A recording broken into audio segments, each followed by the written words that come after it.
Ini bukan kue Nagasari, tapi ini adalah pempek yang aku daur ulang menggunakan kemplang mentah. Solusi buat kalian yang nggak bisa bikin pempek atau susah untuk dapatkan ikan segar. Kita mau masak cuko pempek dulu ya. Masak gula aren hingga mendidih lalu disaring. Haluskan bawang putih, cabai rawit hijau, tambahkan dengan air asam jawa. Campurkan lagi dengan gula aren yang sudah disaring tadi. Tambahin dengan garam dengan sedikit cuka supaya nggak gampang basi. Setelah mendidih kita masukkan ebi yang sudah di blender halus. Rebus kemplang yang sudah direndam hingga empuk. Kemudian kita mau pisahkan kuning telur dari putihnya supaya lebih sehat. Lalu kita mau campurkan sedikit air ke tepung tapioka, kemudian gabungkan dengan putih telur, dikocok rata, lalu masukkan lagi ke dalam kemplang yang sudah direbus hingga empuk tadi. Jangan lupa kasih sedikit seasoning supaya enak rasanya.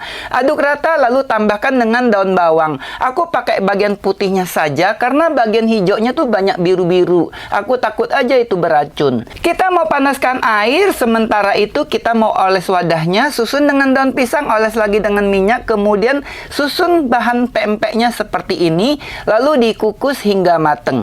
Ini woknya cakep banget, aku pakai ini udah lebih dari 5 tahun, awet banget.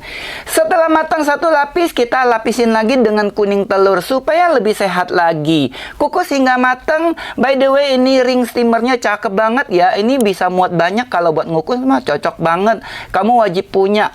Nah, setelah mateng kuning telurnya, kita susun lagi nih dengan adonan kemplang tadi, dikukus hingga mateng. Segampang itu kamu bikin pempek. Jadi nggak perlu kamu pusing kalau nggak ada ikan atau nggak bisa bikin pempek. Ini aromanya wangi banget, harum banget. Syaratnya kamu wajib pakai bahan kemplang yang enak ya. Kalau kamu pakai kemplang yang 15 ribuan sih aku nggak jamin bakalan enak seperti ini.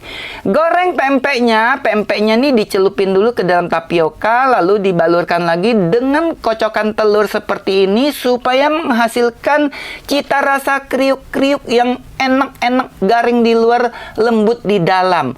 Ini cara bikinnya gampang kan, nggak pakai ribet kan? Kamu jangan bilang ribet ya. Ini super gampang loh ya. Nah, lihat dia udah mateng. Ini wangi banget. Tinggal kamu potong-potong kayak gini, kamu susun-susun aja di piring yang cakep. Asli, ini pempeknya hauce sencingping ya.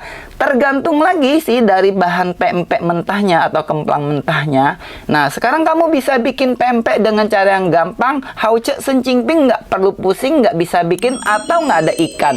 Hainya.